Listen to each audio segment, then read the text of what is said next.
Recap. போன வீடியோவில் ஹாரியோட கம்பார்ட்மெண்ட்க்கு மால்ஃபாயும் Craig கோயலும் வராங்க. மால்ஃபாய் அவங்கள மிரட்டும் போது மோப்ப நாய் மாதிரி அப்படின்னு அவன் சொன்னான். அதை கேட்ட ஹாரியும் ஹெர்மைனியும் ஷாக் ஆகிடுறாங்க. அவனுக்கு சீரியஸை பற்றி தெரிஞ்சிருக்குமோ இல்லையோ அப்படின்னு. அவங்க எல்லாரும் ட்ரெயின்லேருந்து இறங்குறாங்க. ஃபர்ஸ்ட் இயர்ஸை கூப்பிட்றதுக்கு அங்கே ஹேக்ரிட் இல்லை. அவங்க அந்த ஹார்ஸ்லெஸ் கேரேஜஸ் இருக்கிற இடத்துக்கு நடந்து போகிறாங்க. ஆனால் என்னன்னா அந்த கேரேஜஸ் இப்போது ஹார்ஸ்லெஸ்ஸாக இல்லை. அங்கே ஒரு எலும்புக்கூடு மாதிரியான ஒரு டிராகனிஷ் ஃபேஸ் உள்ள ஹார்ஸஸ் அங்கே கேரேஜஸை இழுக்கிறதுக்கு இருக்குது.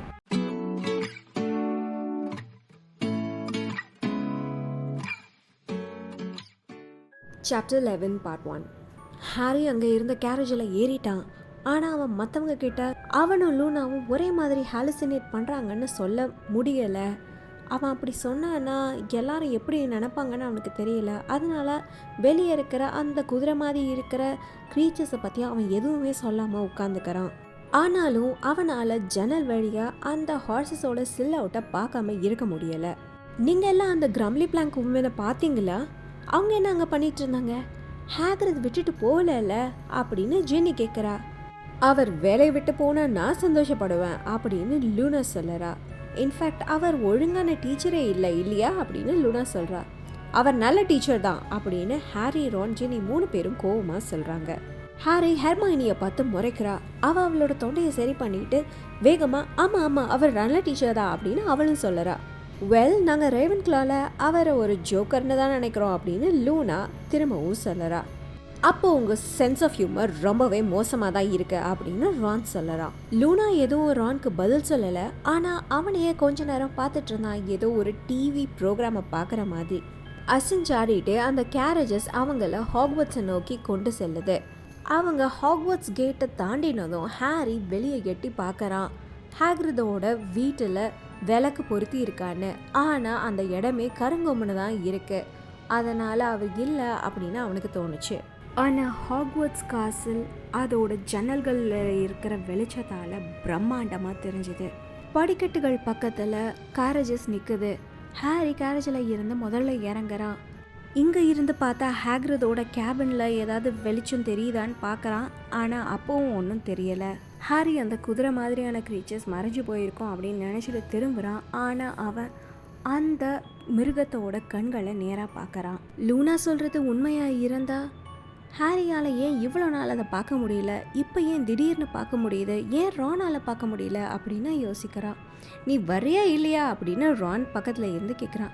ஓ யா அப்படின்னு ஹாரி சொல்லிட்டு வேகமாக ஸ்டோன் ஸ்டெப்ஸில் கூட்டமாக ஏற ஆரம்பிக்கிறான்.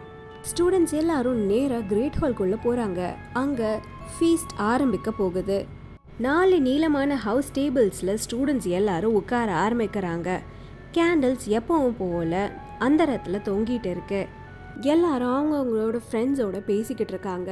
சிலர் ஹாரியை பார்த்து முணுமுணுக்க ஆரம்பிக்கிறாங்க. ஹாரி அவங்கள பார்த்து பல்ல கடிச்சிட்டு அவங்கள பற்றி கேர் பண்ணாத மாதிரி நடந்து கிரிஃபிண்டர் டேபிளில் போய் உட்கார்றான். லூனா அவங்கள விட்டு விலகி ரேவன் கிளா டேபிளில் போய் உட்காரறா. சில 4th இயர் ஸ்டூடெண்ட்ஸ் ஜென்னியை பார்த்ததும் பயங்கரமாக சிரிச்சு அவங்க எல்லாரும் ஒன்றா உட்காந்துக்கிறாங்க. ஹாரி, ரான், ஹெர்மைனி, நெவில் அவங்க எல்லாம் டேபிளில் நடுவில் உட்காந்துக்கிறாங்க. அங்கே அவங்களுக்கு பக்கத்தில் கிரிஃபிண்டர் ஹவுஸ் கோஸ்டான நியர்லி ஹெட்லெஸ் நிக் இருக்காங்க. இன்னொரு பக்கம் பார்வதி பாட்டிலும் லாவெண்டர் ப்ரௌனும் இருக்காங்க. அவங்க 2 பேரும் அவனை பார்த்ததும் ரொம்ப வழக்கத்துக்கு மாறா சிரிச்சுட்டே பேசுகிறாங்க. அதை பார்த்ததும் ஹாரிக்கு ஒரு செகண்ட்க்கு முன்னாடி தான் அவனை பற்றி அவங்க பேசிகிட்டு இருப்பாங்கன்னு அவனுக்கு தோணுச்சு. ஹாரி நிமிர்ந்து ஸ்டாஃப் டேபிளில் இருக்கிறவங்க எல்லாரையும் பார்க்கறான். அவர் அங்கே இல்லை அப்படின்னு சொல்லறான். ரான் ஹெர்மைனியும் ஸ்டாஃப் டேபிளை பார்த்துட்டு அவர் போயிருக்க மாட்டார்ல அப்படின்னு ரான் சொல்லறான். அஃப்கோர்ஸ் அவர் போயிருக்க மாட்டார் அப்படின்னு ஹாரி ஃபர்மாக சொல்லறான். ஆனால் அவர் எங்கே இருக்காரு அப்படின்னு ரான் கேட்குறான். அதுக்கு ஹாரி மெதுவாக நெவில்க்கும் பார்வதி லாவெண்டருக்கு கேட்காத மாதிரி மேபி அவர் திரும்ப வரலையோ என்னமோ, அவரோட மிஷனில் இருந்து அவர் இந்த சம்மரில் டம்பிள்டோருக்காக போன விஷயம் அப்படின்னு சொல்லறான். யா அதாக தான் இருக்கும் அப்படின்னு ரான் சொல்லறான். ஆனால் ஹெர்மைனி எதுவும் பதில் சொல்லாமல் அவளோட உதட்டை கடிச்சுக்கிட்டு இருந்தா. என்னது அப்படின்னு ரான் கேட்டதும் அது யார் அப்படின்னு சொல்லிட்டு அவள் ஸ்டாஃப் டேபிளில் நடுவில் பாயிண்ட் பண்ணறா. ஹாரி அவளை பார்த்துட்டு அங்கே ஸ்டாஃப் டேபிளை பார்க்குறான். அவன் ஃபர்ஸ்ட் டம்பிள்டோரை தான் பார்க்குறான். ஆனால் அவருக்கு பக்கத்தில் உட்கார்ந்திருந்த அந்த விச்சை இப்போ பார்க்கறான். அவங்கள பார்த்தா எங்கேயோ பார்த்த மாதிரி இருக்கே. அவங்க ஒரு ஹாரபிளான பிங்க் கலர் ஸ்வெட்டர் போட்டிருந்தாங்க. அவங்க திரும்புகிறாங்க. உடனே ஹாரிக்கு அவங்கள எங்கே பார்த்துருக்கோம் அப்படின்றது ஞாபகம் வந்தது. அவனுக்கு அந்த தவளை மாதிரியான முகம் நல்லாவே ஞாபகம் இருந்தது. அது அந்த அம்பிரிட்ஜ் உமன் அப்படின்னு ஹாரி சொல்கிறான். யார் அப்படின்னு ஹெர்மைனி கேட்குறான்.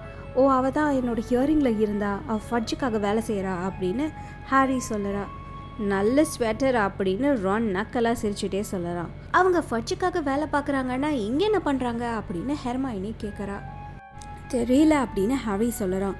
ஹெர்மைனி திரும்பவும் ஸ்டாஃப் டேபிளை பார்க்குறா. அதுக்கப்புறம் அவளோட கண்கள் சுருங்குது. நோ நோ, கண்டிப்பாக இருக்க முடியாது அப்படின்னு அவள் சொல்லுறா. ஹாரிக்கு அவள் என்ன பற்றி பேசுகிறா அப்படின்றது அவனுக்கு புரியலை. பட் ஆனால் அவன் கேட்கல. ஏன்னா இப்போ தான் ப்ரொஃபஸர் கிரப்லி பேங்க் உள்ள நாலஞ்சு ஸ்டாஃப் டேபிளில் என்டர் ஆகிறாங்க. அவங்க கடைசி சீட், அதாவது ஹேக்ரிடோட சீட்டில் உட்காருறாங்க. அப்போனா ஃபர்ஸ்ட் இயர்ஸ் இப்போ லேக்கை க்ராஸ் பண்ணி காசிலுக்கு வந்திருக்கணும். ஷியோர் எனாஃப் ஒரு சில செகண்ட்ஸ் கழித்து என்ட்ரன்ஸ் ஹாலோட டோர் ஓப்பன் ஆகுது. ஒரு long line of scared looking first years professor mechanical உள்ளே கூட்டிகிட்டு வராங்க. அவங்க ஒரு ஸ்டூலையும் ஒரு ஏன்ஷியன்ட் விசார்ட்ஸ் ஹேட்டையும் கொண்டு வராங்க. கிரேட் ஹாலில் பேசிகிட்டு இருந்த சத்தம் எல்லாம் அமைதியாகிடுச்சு. ஃபர்ஸ்ட் இயர் ஸ்டூடெண்ட்ஸ் எல்லாரும் இப்போ ஸ்டாஃப் டேபிளுக்கு முன்னாடி நிற்கிறாங்க. அவங்க மற்ற ஸ்டூடெண்ட்ஸையும் ப்ரொஃபஸர் மெக்கானகலையும் ஃபேஸ் பண்ணி இருக்காங்க. ப்ரொஃபஸர் மெக்கானகல் ஸ்டூலில் கொண்டு வந்து நடுவில் வைக்கிறாங்க. ஃபர்ஸ்ட் இயர்ஸோட முகம் எல்லாம் இப்போது வெளிரி போய் இருக்குது. ஒரு சின்ன பையன் அந்த ரோலையே நிற்கிற நடுவில் இருக்கிற ஒரு பையன் பயங்கரமாக நடுங்கிட்டு இருந்தான். ஹாரி அவனோட ஃபர்ஸ்ட் டேவை ரீகால் பண்ணறான். அவனும் எப்படி பயந்து போய் நின்றுட்டு இருந்தான், எப்படி எந்த டெஸ்ட் வந்து அவனை எந்த ஹவுஸில் போடுன்னு பயந்துக்கிட்டு இருந்தால அப்படின்னு அவன் யோசிக்கிறான். இப்போ மொத்த ஸ்கூலும் வெயிட் பண்ணிட்டு இருக்கு. ஸ்டூல் மேலே இருந்த ஹேட் இப்போ அதோட வாயை திறந்து அது பாட ஆரம்பிக்குது. ரொம்ப காலங்களுக்கு முன்னாடி நான் எப்போ புதுசாக இருந்தனோ ஹாக்வர்ட்ஸ் அப்போ தான் ஆரம்பிக்கப்பட்டிருந்தது. இந்த ஸ்கூலோட நோபல் ஃபவுண்டர்ஸ் எப்பையும் பிரியாமல் அந்த காமனான கோல்காக ஒன்றுபட்டு இருக்கணும்னு நினச்சாங்க. அவங்க எல்லாரோட எண்ணமும் ஒன்றா தான் இருந்தது. உலகத்திலேயே தலை சிறந்த ஒரு மேஜிக் ஸ்கூலில் உருவாக்கணுன்றது தான். அவங்களோட அறிவையும் படிப்பையும் பிற்கால சங்கதிகளுக்கு கொடுக்கணும்னு அந்த 4 நல்ல நண்பர்களும் அதை தான் முடிவு பண்ணியிருந்தாங்க. ஆனால் அவங்க கனவுலையும் நினைக்கல அவங்க பிரிஞ்சு போயிடுவாங்கன்னு. ஏன்னா எங்கேயுமே அந்த மாதிரி ஒரு நண்பர்களை பார்த்துருக்க முடியாது. ஸ்லிதரனும் கிரிஃபிண்டர் மாதிரியும், இல்லைனா அந்த செகண்ட் பேரான ஹஃபில் பஃபும் ரேவன்க்ளாவ் மாதிரியும். ஆனால் எப்படி அது தப்பாக போச்சு? எப்படி அந்த மாதிரியான நட்பு விரிசல் அடைஞ்சிச்சு? ஏன், எப்படி? நான் சொல்லுறேன் எப்படின்னு. நான் அங்கே இருந்தேன். அந்த முழு சோக கதையை நான் சொல்லுறேன். ஸ்லிதரன் சொன்னார், நம்ம யாரோட ஆன்சிஸ்ட்ரியெல்லாம் பியூராக இருக்கோ அவங்களுக்கு மட்டும் டீச் பண்ணுவோம் அப்படின்னாரு. நாம் இன்டெலிஜென்ட்டாக இருக்கிறவங்களுக்கு மட்டும் நம்ம டீச் பண்ணுவோம் அப்படின்னு ரேவன்க்ளா சொன்னாங்க. கிரிஃபிண்டர் சொன்னார், யாரெல்லாம் பிரேவாக இருக்காங்களோ அவங்களுக்கு மட்டும் டீச் பண்ணுவோன்னு. ஆனால் ஹஃபில்பஃப் சொன்னாங்க, நான் எல்லாருக்கும் டீச் பண்ணுவேன், நான் எல்லாரையும் ஒன்றா தான் மதிப்பேன்னு. இந்த டிஃப்ரென்சஸ் தான் அவங்களுக்கு நடுவில் அந்த விரிசலை ஏற்படுத்துச்சு. ஸோ முதல்ல கொஞ்சம் வருஷங்கள் அவங்க ஃபவுண்டர்ஸ் அவங்களுக்கு தேவையானவங்களுக்கு மட்டும்தான் சொல்லி கொடுத்தாங்க. எடுத்துக்காட்டாக ஸ்லிதரன்ஸ் பியூர் பிளட் விசார்ட்ஸ் மட்டும்தான், அதுவும் அவரை மாதிரியே புத்திசாலித்தனமாக இருக்கிறவங்கள மட்டும்தான் அவர் தேர்ந்தெடுத்து சொல்லி கொடுத்தாரு. ரேவன்க்ளா யாருக்கெல்லாம் கூர்மையான புத்தி இருக்கோ அவங்களுக்கு மட்டும்தான் சொல்லி கொடுத்தாங்க. பிரேவாகவும் போல்டாகவும் இருக்கிறவங்களுக்கு கிரிஃபிண்டர் சொல்லி கொடுத்தாரு. அண்ட் நல்ல ஹஃபில்பஃப் எல்லாரையும் எடுத்துக்கிட்டாங்க. அவங்க எல்லாருக்கும் அவங்களுக்கு தெரிஞ்சதை எல்லாத்தையும் சொல்லி கொடுத்தாங்க. இருந்தாலும் அந்த ஃபவுண்டர்ஸும் அவங்களோட ஹவுசஸும் எப்போவும் நட்புறவாக தான் இருந்தாங்க. ஸோ ஹாக்வர்ட்ஸில் எப்போவுமே அமைதி நிலவுச்சு ரொம்ப வருஷங்களுக்கு. ஆனால் அதுக்கப்புறம் திரும்பவும் விரிசல் விழ ஆரம்பிச்சது. ஏன்னா அவங்களோட குறைகளை பார்க்க ஆரம்பித்தாங்க. ஹாக்வர்ட்ஸோட 4 ஹவுசஸும் 4 தூண்கள் மாதிரி இந்த ஸ்கூலை தூக்கி நிறுத்திக்கிட்டு இருந்தது. ஆனால் இப்போது ஒருத்தரோட ஒருத்தராக அவங்க சண்டை போட்டுக்கிட்டு இருந்தாங்க. அண்ட் ஒரு சில நேரம் அந்த ஸ்கூல் அப்படி தான் இருந்தது. அது மொத்தத்துக்கு முடிஞ்சே போயிடும் அப்படின்ற மாதிரி இருந்தது. ஏன்னா எப்போவும் சண்டையாக இருந்தது. ஒரு ஃப்ரெண்ட் இன்னொரு ஃப்ரெண்டோட கிளாஷ் பண்ணிகிட்டு இருந்தாங்க. அண்ட் ஒரு நாள் காலையில் வயசான ஸ்லிதரின் அவர் அங்கே இருந்து கிளம்பிட்டாரு. அதோட சண்டையும் நின்றுடுச்சு. அவர் எல்லாரோட மனசை உடைச்சிட்டு போனாலும் ஃபவுண்டர்ஸ் 4 பேரும் இப்போது 3 பேர் ஆயிட்டாங்க. ஆனால் ஹவுசஸ் எப்பவும் போல் ஒற்றுமையாக தான் இருந்தது. அதே ஒற்றுமை இப்போயும் இருக்கணும். ஸோ இப்போது சார்ட்டிங் ஹேட் இங்கே இருக்குது. உங்கள் எல்லாருக்கும் தெரியும் நான் உங்களை வெவ்வேறு ஹவுசஸ்குள்ளே சார்ட் பண்ணுவேன்னு. ஏன்னா அதுக்கு தான் நான் இருக்கேன். இந்த வருஷம் நான் அதையும் தாண்டி இன்னொன்று சொல்லுறேன். என்னோட பாட்டை இன்னும் உன்னிச்சு கவனிங்க. உங்களை பிரித்து கொடுக்கறது என்னோட வேலையாக இருந்தாலும் நான் அதை தப்புன்னு சொல்ல மாட்டேன். என்னோட டியூட்டியை நான் ஃபில் பண்ணி தான் ஆகணும்.